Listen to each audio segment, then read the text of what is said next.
Donc, bonjour à tous, oui, je suis Carole Guillaume, je suis microbiologiste de formation, mais je suis là aujourd'hui pour parler plutôt de biologie moléculaire pour mon côté. Je travaille à la R&D de EDF et plus précisément au Laboratoire national d'hydraulique et d'environnement où on va travailler sur toutes les problématiques liées à l'environnement par rapport aux moyens de production d'électricité d'EDF. Donc je suis accompagnée en visio, je ne sais pas si ça fonctionne déjà, par Johan Michaud, qui est le directeur du laboratoire de la génétique de la conservation basé à l'Université de Liège. Vous verrez aussi sur la présentation qu'on a travaillé vraiment en partenariat étroit et assez nombreuses équipes pour pouvoir faire ce premier travail. Voilà, avec l'Office français de la biodiversité, avec ce qu'a dit tout à l'heure Lohan, donc le Conservatoire d'espaces naturels Occitanie, le CRBE, aussi Ecogea. Donc, et on a tous travaillé ensemble pour évaluer en fait la capacité de l'ADN environnemental à détecter sur le terrain le décement des Pyrénées. Johan, est-ce que Oui, tu m'entends ? oui, oui. Voilà. Ben donc bonjour à tous. Et ben oui, je reprendrai la communication de Carole pour les résultats. Et en fait, je suis à Montpellier, donc je suis pas à Bruxelles, mais c'est quand même bien loin malheureusement des Pyrénées. Je n'avais pas la possibilité malheureusement de vous rejoindre. Mais voilà, je vous attends, je vous écoute et je vous entends attentivement. Et voilà, je présente dans la suite dans quelques instants. EDF Hydroélectricité est largement implanté sur l'arc pyrénéen puisqu'il a 84 usines, 283 prises d'eau, 46 grands barrages, 60 km de conduites forcées qui permettent de produire 4 TWh par an d'électricité, donc ce qui représente la production et la consommation de 2 millions d'habitants.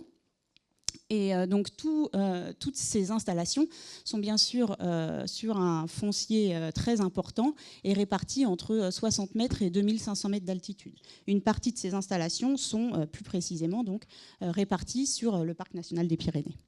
Et donc EDF a à cœur bien sûr de privilégier l'environnement et voilà, d'avoir une préoccupation de cet environnement pour tout ce qui est exploitation de ces installations. Pour les maintenances et également c'est une donnée d'entrée très importante pour tous les projets de travaux sur ces installations.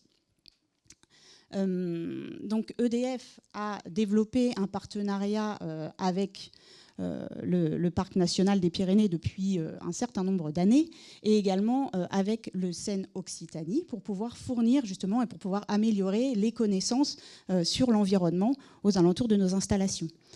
Et donc aujourd'hui, on parle plus précisément donc, du décement des Pyrénées parce que c'est une préoccupation donc, majeure et partagée par EDF parce que on a besoin de connaissances, d'améliorer les connaissances sur cette espèce et on a surtout besoin de développer des méthodologies qui vont nous permettre de mieux diagnostiquer, surveiller, identifier la présence du décement pour pouvoir faire les interventions sur les installations. Donc je ne vais pas vous représenter le décement, parce que je pense que ça a été voilà, très bien fait par Lohan au préalable, mais donc pour rappeler que c'est une espèce qui est en danger mondialement et que dans le cadre du plan national d'action, un des objectifs est de développer des outils d'études sur le décement. Et en fait, nous, c'est dans cet axe-là qu'on a fait les travaux avec l'ADN environnemental. Parce qu'il y a de plus en plus d'outils de nouvelle génération qui permettent de faire de la biosurveillance. Donc ça peut être des capteurs acoustiques, des systèmes de vidéo, etc. Mais il y a surtout aujourd'hui l'ADN environnemental. Donc qu'est-ce que c'est que l'ADN environnemental ? C'est un mélange complexe de tous les ADN qu'on va retrouver dans une matrice environnementale. Donc ça peut être de l'eau, ça peut être du sol, ça peut être de l'air, des biofilms, des fécès.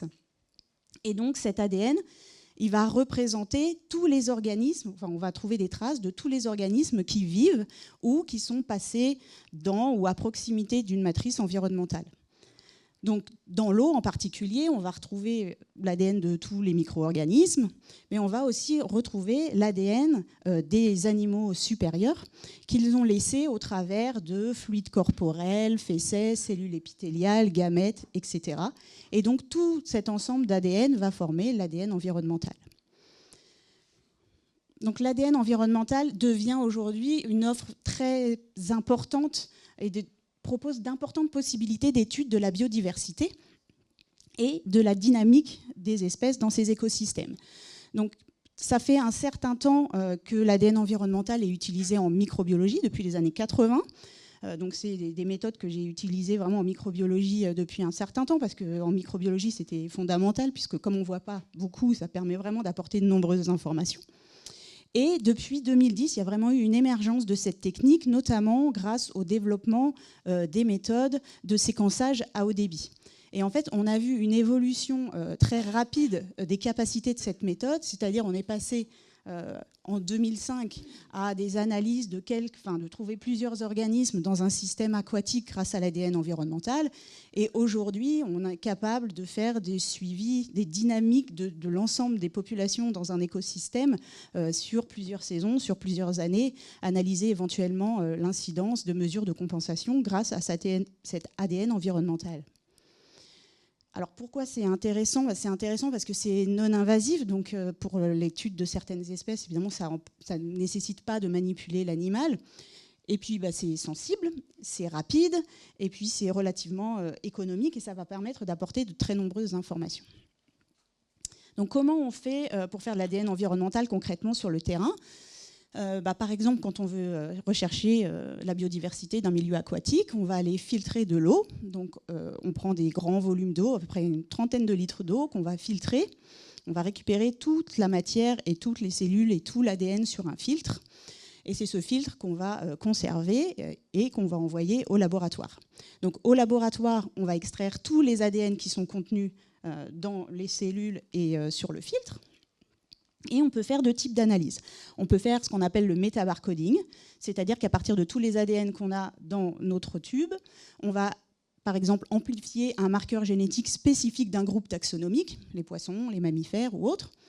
Et puis on va séquencer ces fragments d'ADN, on va obtenir leurs séquences et on va pouvoir les comparer à des bases de données et ça va nous donner l'inventaire de tous les ADN en tout cas qui ont été identifiés, toutes les espèces qui ont laissé des traces d'ADN dans l'environnement. L'autre possibilité d'analyse, c'est aller rechercher dans cet ADN une espèce cible, une espèce d'intérêt. Donc on va cette fois amplifier un marqueur génétique spécifique de l'espèce qui nous intéresse. Et puis on va, grâce à des méthodes de détection très puissantes, aller détecter les moindres signaux et même quantifier les signaux d'ADN qui sont présents dans notre matrice environnementale. Donc ça, on le fait grâce à la PCR quantitative ou grâce à de la PCR digitale. Et la PCR digitale, c'est la troisième et dernière génération de PCR dans lequel on va partitionner l'échantillon, c'est-à-dire on va le séparer en des dizaines de milliers de petites partitions et on va aller dans chaque partition rechercher si notre ADN cible est présent. Et en fait, cette méthode est beaucoup plus sensible et les échantillons environnementaux sont souvent très complexes. Il y a beaucoup de matières, d'acides humiques qui peuvent perturber les PCR, le système d'amplification des gènes. Et donc, cette méthode de PCR digitale, elle est capable elle est beaucoup moins sensible à tous ces inhibiteurs. Et pour l'étude de l'environnement, c'est vraiment important. Voilà. Donc, à quoi va nous servir l'ADN environnemental ? D'une part, ça va nous permettre d'avoir un inventaire de la biodiversité, éventuellement suivre la dynamique de certaines populations. Ça va permettre aussi de calculer, comme on a parlé ce matin, certains indices biotiques. Et puis, au niveau de l'espèce, vraiment, on va pouvoir aller étudier soit la présence d'espèces invasives, ou alors des espèces cryptiques ou des espèces menacées sur lesquelles on a des difficultés à les retrouver. On peut également rechercher des parasites, des maladies ou identifier les périodes de reproduction de certaines espèces. Et nous, on l'a utilisé pour essayer de travailler sur le dessement, qui est une espèce, on l'a vu, très rare. Donc, comment on a fait pour essayer d'évaluer si l'ADN environnemental pouvait nous aider et être un outil pour identifier les zones de présence du décement. Donc, on a bénéficié, heureusement, donc, des campagnes de radiopistage de Loan, qu'il a précédemment présentées. Et en parallèle de ces campagnes de radiopistage, on a fait des prélèvements d'eau qu'on a conservés. Donc on a fait des prélèvements, en fait, grâce aux campagnes de radiopistage de Loan, il a pu déterminer où étaient les zones de gîte, les zones de chasse, etc., de l'animal. Et donc EcoGEA a été faire des prélèvements sur ces zones et ensuite ont été envoyés au laboratoire. Donc on a fait 3 années de campagne en parallèle de ces études. Donc en 2022, c'était vraiment une étude très prospective. C'est une idée qui nous est venue un peu tardivement et on a vraiment profité du travail de Loan pour aller faire des premiers prélèvements. Donc en 2022, on a fait des prélèvements sur l'Isard et sur l'Orle. Et on en avait fait seulement 7. On avait prélevé en même temps des biofilms. Et puis on a prélevé en 2023 et en 2024, beaucoup plus de prélèvements, 40 à 50, qu'on a analysés ensuite dans le laboratoire de Johan. Ok, parfait.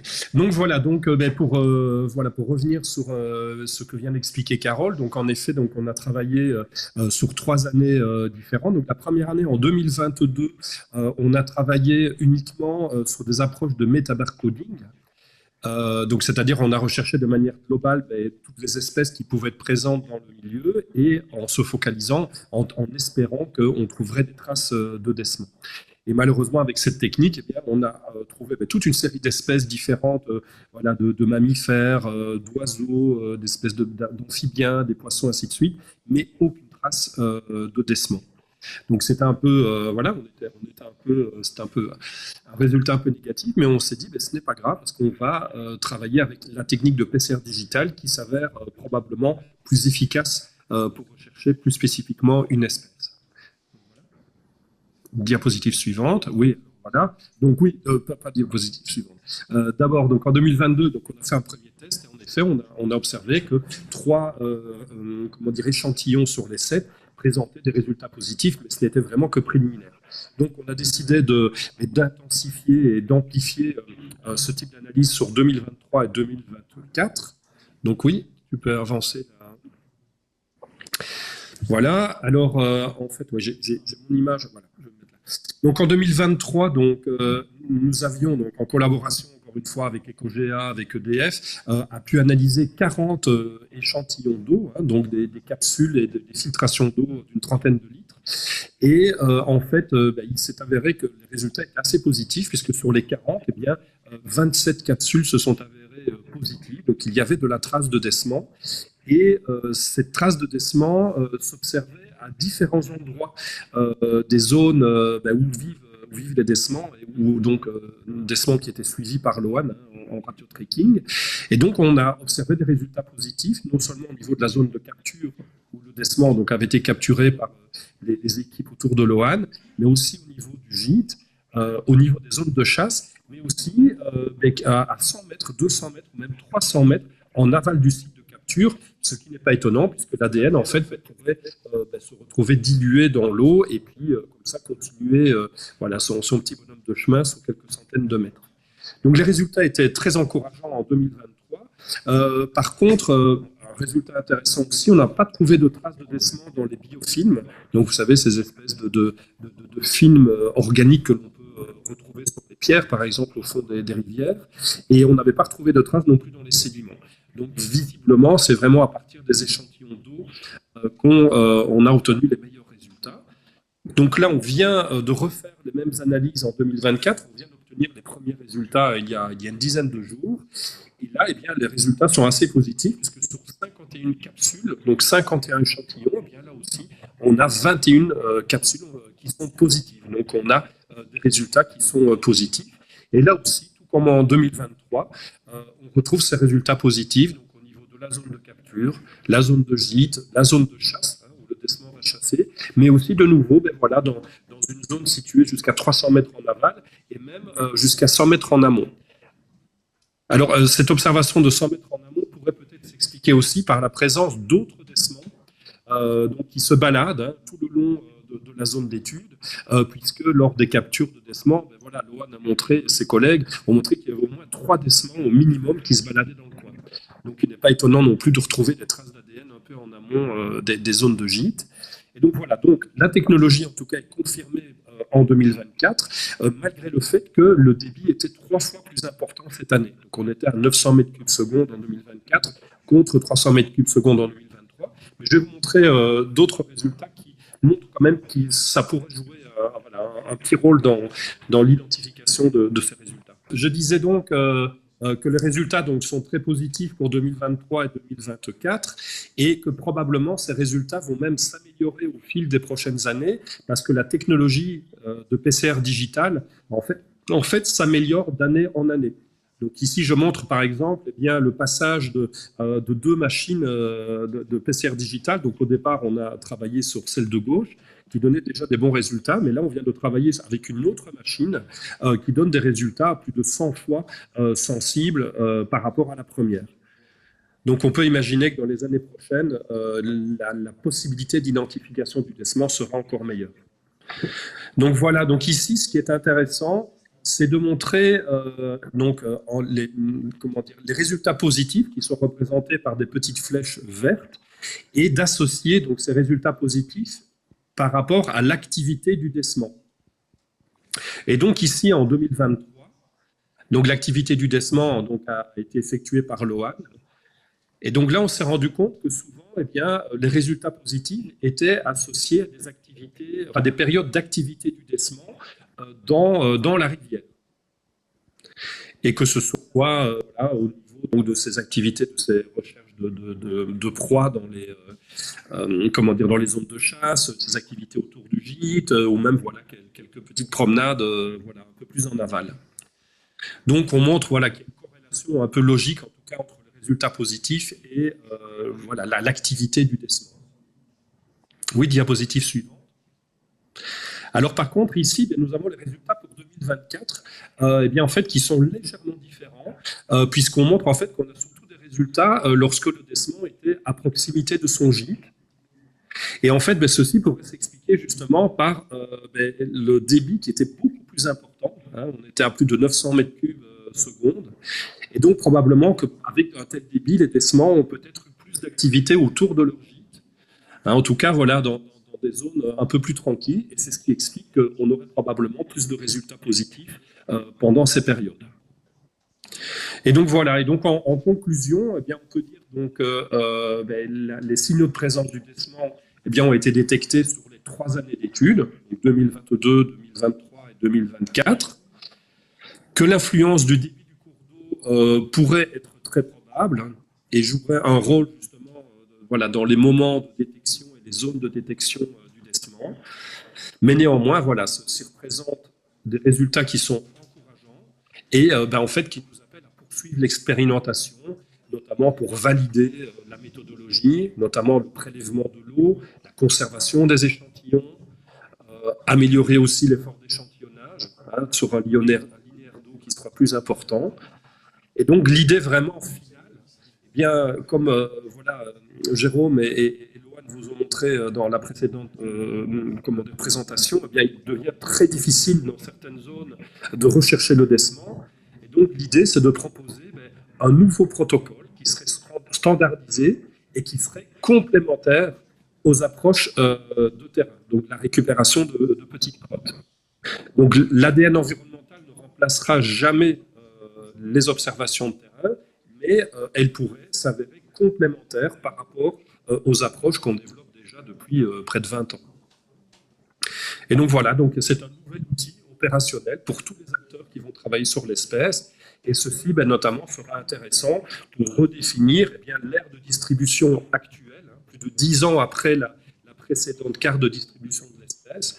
Et par là, voilà, c'est un point fondamental pour la suite de nos plans nationaux d'action sur le décement. Et alors, ce qui est intéressant aussi, voilà, c'est que nous avons pu mettre en place ces techniques grâce à une synergie voilà, qui était vraiment très efficace. Et j'y ai pris vraiment un grand plaisir, donc entre le CEN, entre EDF évidemment, entre l'OFB, entre EcoGEA et mon laboratoire. Donc voilà, c'est un grand plaisir de travailler tous ensemble sur ces projets.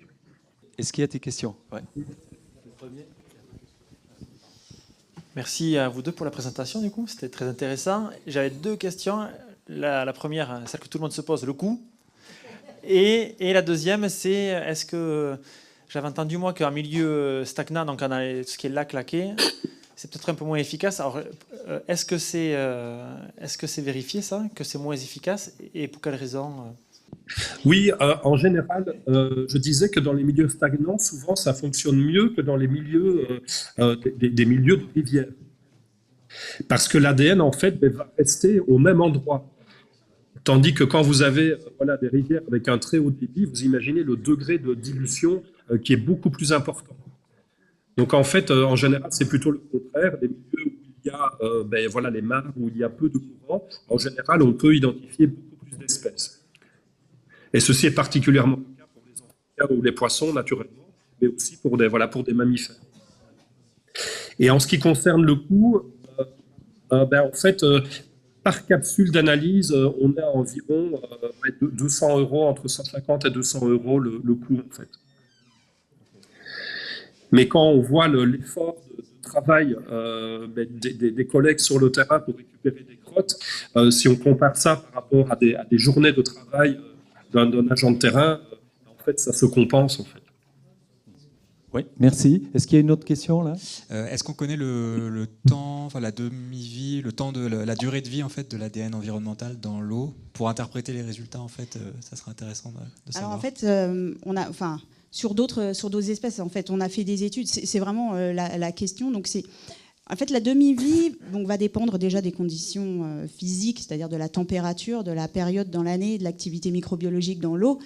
Et finalement, la demi-vie de l'espèce face au courant, enfin la demi-vie de l'ADN de l'espèce face au courant et le fait qu'il soit complètement dilué et rapidement emporté est un petit peu secondaire en fait, parce qu'en fait le signal il s'éteint très vite plutôt à cause du courant qu'à cause de la demi-vie de l'ADN. Mais bon, on a fait des études, nous on peut détecter l'ADN d'une espèce jusqu'à 20 jours après le retrait de l'animal. En fait, on a fait des tests dans des milieux semi-contrôlés où on met l'animal, on le retire et on regarde pendant combien de temps on est capable de détecter cet ADN. Et c'est variable donc selon la saison, et selon la température de l'eau, mais ça peut être jusqu'à 20 jours après sa présence. Alors une question qui est un peu en lien avec la précédente, c'est sur les conditions de prélèvement. Est-ce qu'on peut imaginer prélever en altitude? Est-ce que ça peut se réaliser de manière relativement simple, et notamment les modalités de conservation des échantillons? Et puis une question un peu plus naturaliste, je voyais loup sur l'Oriège, donc voilà, donc c'était pour... Il n'y a pas beaucoup de loups qui doivent traîner dans la zone, mais vous l'avez détecté a priori. Alors c'est Canis lupus familiaris la plupart du temps. C'était le chien. J'ai une erreur dans la diapo, c'est passé en dessous, mais c'est familiaris, il était passé en dessous. Donc c'est pas le loup, c'était le chien. Pour les prélèvements, en fait, c'est plutôt simple, parce que en fait, on a des cartouches de prélèvement, donc en fait, une espèce de boîte dans laquelle il y a un filtre qui est replié sur lui-même, ce qui fait une grande surface de filtration. Et en fait, ça fonctionne. On a mis une tête de pompe péristaltique sur une perceuse sur batterie. Et donc, en fait, c'est avec ce système de perceuse sur lequel on a mis un grand tuyau, donc on l'a montré. En fait, on pompe grâce à ce système. Donc en fait, c'est juste à avoir des batteries quand même, parce que ça, si on part plusieurs jours, des batteries, ce système avec la perceuse et les capsules de filtration. Et les capsules de filtration, en fait, elles vont être conservées. Donc ça, il y a différents types de conservateurs. On peut mettre de l'éthanol, ou il y a des tampons de conservation spécifiques de l'ADN, et ça peut rester pendant 3 mois avant d'être analysé. Donc on n'est pas obligé d'avoir de la carboglace ou un congélateur à proximité.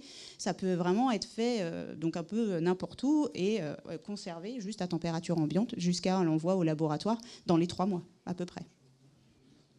Oui, et juste pour ajouter à ce que Carole vient de dire, en fait, nous venons de mettre au point aussi une espèce de pompe qui présente une autonomie beaucoup plus importante, jusqu'à 12 heures de pompage, et en fait, qu'on met dans un petit sac à dos. Voilà, donc c'est très facile, en fait, quand on part sur le terrain, vous avez votre petit sac à dos, vous pouvez même mettre votre pique-nique au-dessus, et vous avez 12 heures d'autonomie pour filtrer tout ce que vous voulez.